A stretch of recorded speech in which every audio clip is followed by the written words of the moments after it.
Sejarah bagian barat Pulau Papua yang masuk wilayah Indonesia. Untuk sejarah bagian timur Pulau Papua yang masuk wilayah Papua Nugini, lihat sejarah Papua Nugini. Sejarah Papua mengacu kepada sejarah bagian barat Pulau Papua, Indonesia, dan pulau-pulau kecil lainnya di baratnya.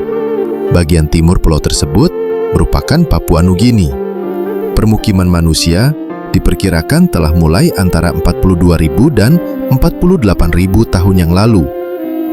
Perdagangan antara Pulau Papua dan pulau-pulau Indonesia yang berdekatan terdokumentasi sejak abad ke-7 dan kekuasaan Nusantara di Pulau Papua sampai dengan abad ke-13. Belanda mengklaim wilayah tersebut dan mulai pekerjaan misionaris pada abad ke-19. Wilayah ini dimasukkan ke dalam Republik Indonesia pada tahun 1960-an. Menyusul mulainya reformasi di seluruh Indonesia tahun 1998, Papua dan provinsi-provinsi di Indonesia lainnya mendapat otonomi daerah yang lebih besar. Pada 2001, status otonomi khusus diberikan kepada wilayah ini, walaupun sampai saat ini pelaksanaannya bersifat parsial. Wilayah ini terbagi menjadi Provinsi Papua dan Papua Barat pada tahun 2003. Sejarah prakolonial Belanda.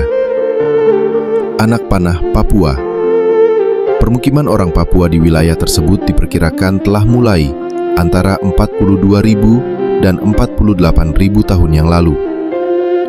Suku bangsa Austronesia yang bermigrasi melalui Asia Tenggara Maritim mendiaminya beberapa ribu tahun yang lalu. Kelompok-kelompok ini telah mengembangkan beragam budaya dan bahasa di tempat.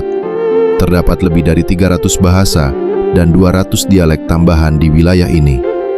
Pada awal abad ke-7, Kerajaan Sriwijaya yang berpusat di Sumatera, abad ke-7 hingga abad ke-13 terlibat dalam hubungan dagang dengan Pulau Papua, seperti kayu cendana, burung cendrawasih, dan juga budak sebagai upeti yang kemudian dijual hingga sampai Tiongkok. Kekuasaan Kerajaan Majapahit 1293-1527 yang berpusat di Jawa menjangkau hingga pinggiran barat Pulau Papua. Kakawin Majapahit abad ke-14, Nagara Kretagama menyebutkan Wanin atau Onin sebagai salah satu wilayah yang dikenal di timur, saat ini dikenal sebagai Semenanjung Onin di Kabupaten Fakfak, dan juga Seran yang menurut sejarawan mengacu pada Seran atau Kowiai di Kabupaten Kaimana. Keduanya terletak di Semenanjung Bomberai. Onin dan Seran mungkin adalah nama lokal tertua dalam catatan sejarah untuk merujuk kepada bagian barat Pulau Papua. Interaksi dengan orang Eroppa selepas Malaka direbut pada tahun 1511, Afonso d'Albuquerque mengutus Antonio d'Abreu dan Francisco Serrao ke Kepulauan Rempah, nama lain daripada daerah Maluku.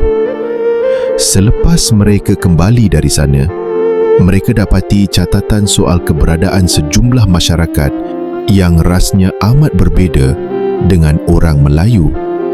Setelah mengumpulkan pelbagai catatan peta-peta Jawa dan Melayu, penuturan para saudagar lokal dan budak-budak yang mereka dapatkan dari jazirah pulau itu, barulah dari sini De Abreu menulis peta dengan mengindikasikan suatu pulau di timur Maluku yang dinamai Papoya. Kemungkinan daerah yang ia tunjuk adalah Halmahera atau malah gugusan Kepulauan Raja Ampat. Pada 13 Juni 1545, Ortiz de Retes yang memimpin San Juan meninggalkan pelabuhan di Tidore, sebuah pulau di Hindia Timur, dan berlayar hingga mencapai pantai utara Pulau Papua, di mana dia bertualang sepanjang muara Sungai Mamberamo. Dia merebut kepemilikan daratan tersebut bagi Raja Spanyol. Dalam proses yang memberi nama pulau tersebut dengan yang nama dikenal saat ini, dia menyebutnya Nueva Guinea, karena kemiripan penduduk lokal dengan orang-orang di pantai Guinea di Afrika Barat. Sejarah pasca kolonial Belanda, Soekarno, Orde Lama. Sejak merdeka dari jajahan Belanda pada tahun 1945, di bawah kepemimpinan Soekarno, Indonesia berseteru dengan Belanda dalam mempertahankan Papua Barat dan menghapus keberadaan pemerintah kolonial Belanda di Papua. Tahun 1962, Belanda setuju untuk melepaskan wilayah administrasi PBB, sementara menandatangani Perjanjian New York. Di antaranya, memuat ketentuan referendum yang akan diadakan sebelum 1969. PBB memprakarsai referendum ini yang disebut Penentuan Pendapat Rakyat (PPRA) pada 1969 untuk menentukan pandangan penduduk lokal untuk masa depan Papua dan Papua Barat dengan hasil mendukung integrasi Papua Barat ke Indonesia. Soeharto, Orde Baru. Pada era Orde Baru dimulai sejak 1965, terjadi sejumlah pelanggaran hak manusia yang melibatkan militer Indonesia. Pada era tersebut, pelanggaran HAM tak hanya terjadi di Papua, tetapi juga di Aceh, Papua, Talang Sari, Pulau Buru, Tanjung Priuk, Kepulauan Maluku, hingga peristiwa Trisakti. Pelanggaran HAM Orde Baru ini dianggap mencederai harkat dan martabat bangsa Indonesia. Pada tahun 1998, rakyat bergerak secara masif, dipelopori oleh mahasiswa untuk menjatuhkan rezim militer Soeharto.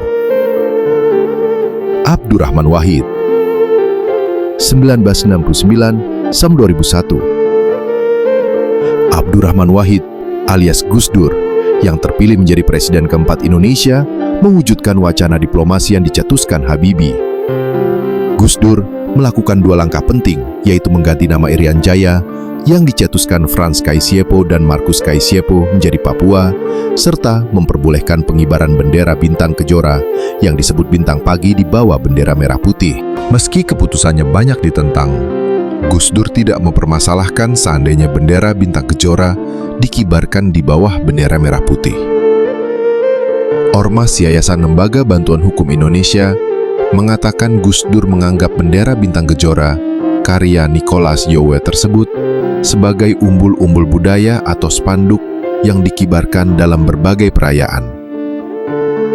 Tak hanya itu, ia juga memberikan ruang bagi kelompok yang menginginkan separatisme Papua dari Indonesia dengan melakukan dialog secara aman. Hal ini sesuai dengan agenda Gus Dur kala ke Papua, di mana ia ingin bertemu dengan berbagai elemen di Papua dan melihat matahari terbit pertama milenium kedua, tanggal 1 Januari 2000, padi. Melalui pertemuan ini, terbentuklah Kongres Rakyat Papua yang didanai pemerintah Indonesia pada Mei-Juni 2000 di Gor Jayapura. Kongres kemudian membentuk komisi-komisi. Hasil dari Komisi Hak Papua kemudian diadopsi oleh tim asistensi Otsus untuk kemudian dijabarkan dan menjadi UU Otonomi Khusus Papua. Megawati Soekarnoputri, 2001-2004. Mengikuti misi ayahnya dalam mengembangkan orang Papua, Megawati memprakarsai beberapa rencana untuk membangun jalan, jembatan, dan infrastruktur keras lainnya.